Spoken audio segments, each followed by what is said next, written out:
Hello everyone and welcome to Liberable. This is a pretty exciting video. Audi sent me the Audi RS5 Sportback, the 4-door version with the 2.9 litre twin turbo V6 engine. This car makes 331 kilowatt and 600 newton meters of torque. The price is about 1.4 million, but as tested here with options, it's just over 1.6 million. You get what you pay for, however. I mean, you get a sports diff, you get sport quattro, so it's very rear-wheel drive biased. This is a weapon of a car, and we all know this engine is pretty amazing. I've got a Dragy setup, but before I do the launch, ladies and gentlemen, there is a little bell at the bottom. Hit the notification bell and subscribe, and you'll get notified when I make a new upload here on Liberable. And thank you again to LA Customs for powering the videos here on Liberable. Without LA Customs, I won't be able to do what I do. Let's see how this car launches. So the procedure is drive select in dynamic. We have the gearbox. You hear the exhaust open there, so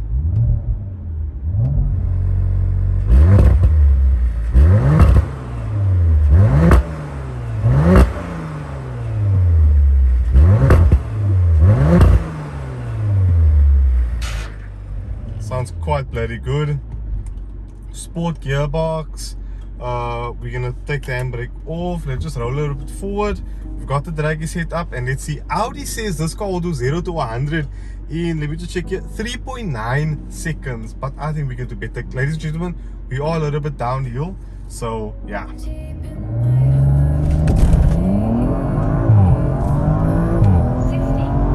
100.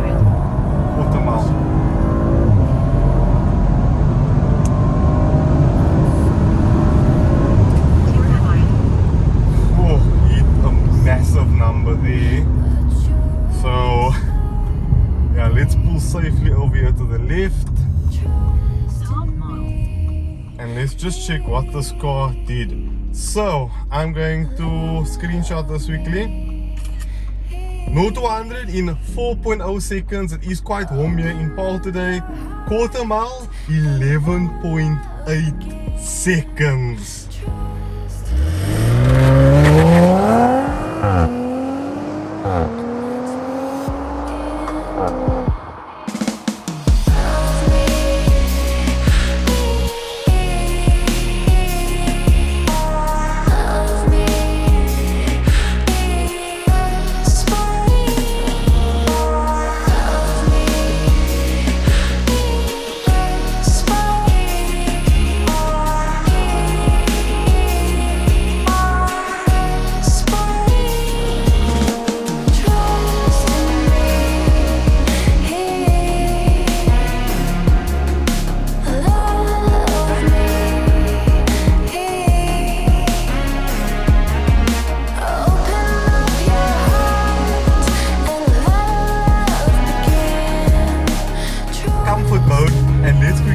About the Audi RS5 Sportback's styling. Okay, so I don't have the big words in my vocabulary that Alex has, so you guys have to make do with the Niaz video, which is a very Niaz video, which is lots of wows and lots of oohs and lots of ahs. But before we get to the oohs and ahs, let's talk about the styling of the Audi RS5 Sportback. So when Audi sent me this car a few days ago, I looked at it and I thought, I don't like the way it looks. I do like the way it looks from the back. I think it looks absolutely stunning, but the softer facelift than the previous version, a generation, not the previous generation, but the non-facelift, looked a bit more edgy to me. Also, the 4-door version of the 2-door RS5, it just seems a bit too long with this with a little hatchback type of style boot. I think the RS4 is a much sexier car, and I mean the RS4 Avant is freaking beautiful. In this car's headlight there's a little blue strip. Oof, I really like the way that damn strip looks. Actually, the headlight itself, these lights, they beam forming, it's unbelievable at night, like daylight, and it will like block out cars' beams and things like that. But I'm moving off topic. Other than that, I think the RS5 is a good looking car. It's definitely turns heads. I mean, everyone that drive past this thing just breaks their neck completely forward. So it definitely has that imposing Audi vibe. Is it subtle? No, I don't think so. I like where Audi styling is going, to be honest with you. This is a bit more wilder. I like the way this car looks. Not my favorite, but I like the way it looks. Right, out of comfort mode and into dynamic mode. I want to feel what the car feels like in its most hardcore setting.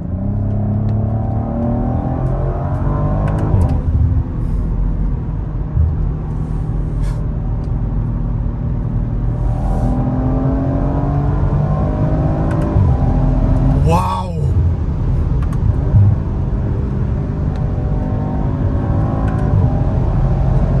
Audi!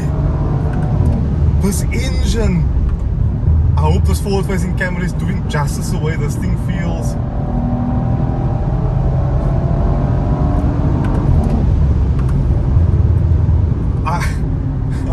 I'm speechless.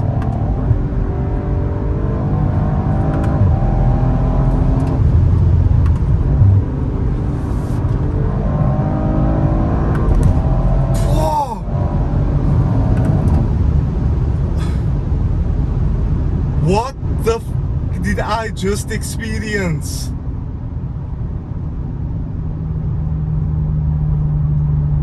No.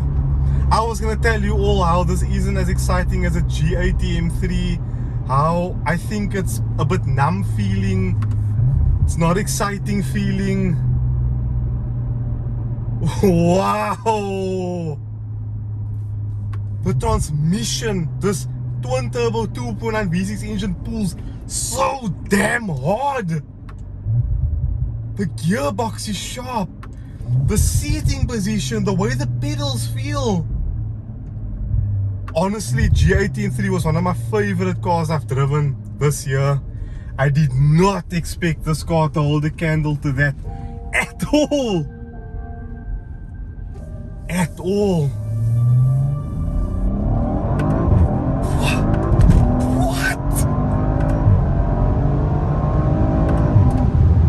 No! You guys know I'm not a big Audi RS guy.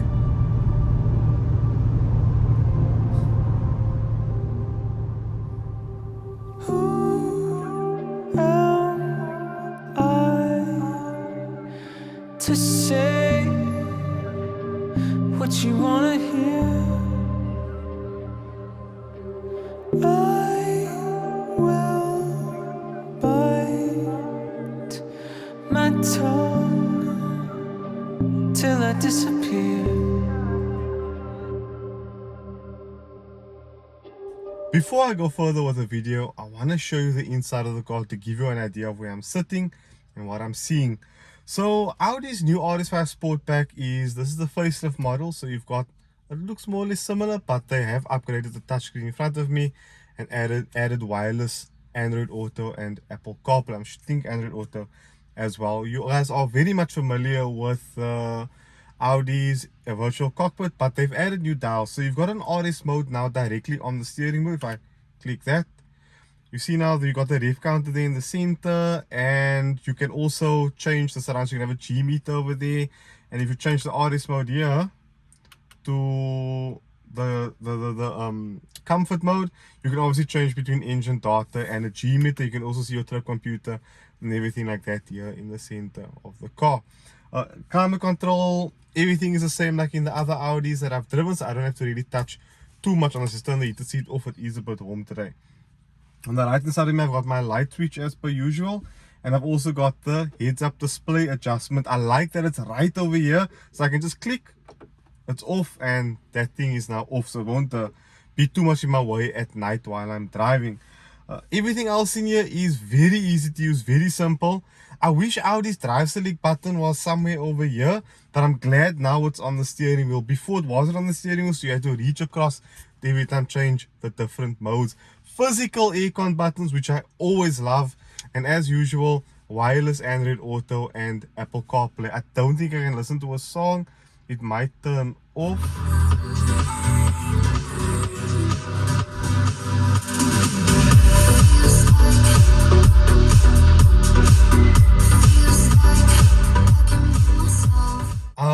Bang & Olufsen, this isn't Audi's fault, but B&O seems to not give us an EQ here in the settings. So if I push car, actually no, if I swipe down from the top and I push the speaker button, B&O still doesn't give me a equalizer, a 10 band or an 8 band equalizer to take some of the mid-range out of this car. The mid-range is very harsh on the sound system.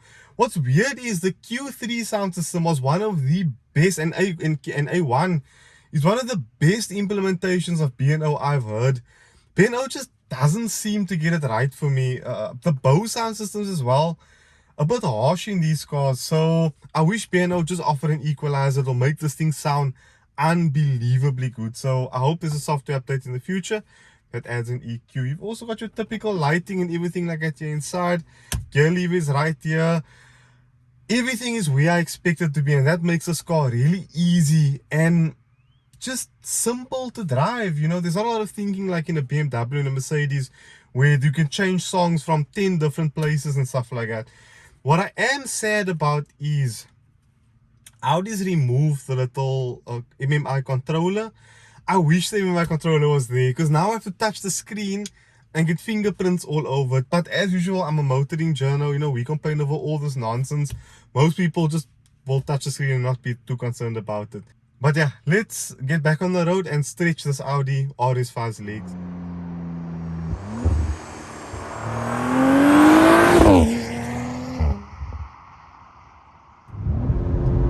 This is phenomenal. I want to do that again. I just need to make sure.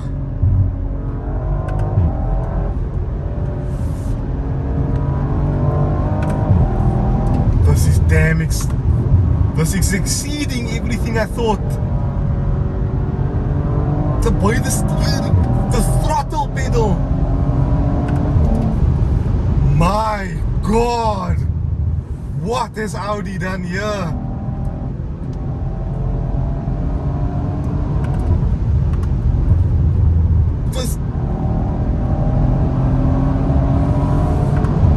This feels fun, it feels dynamic, it feels engaging, it feels everything that an RS car hasn't done for me in the past.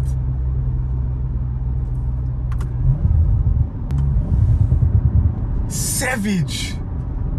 Oh, absolutely savage, my bro.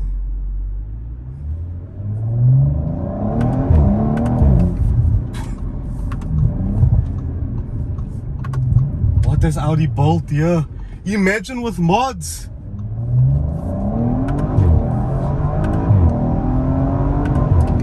I'm not okay. Let's put this thing back into comfort mode.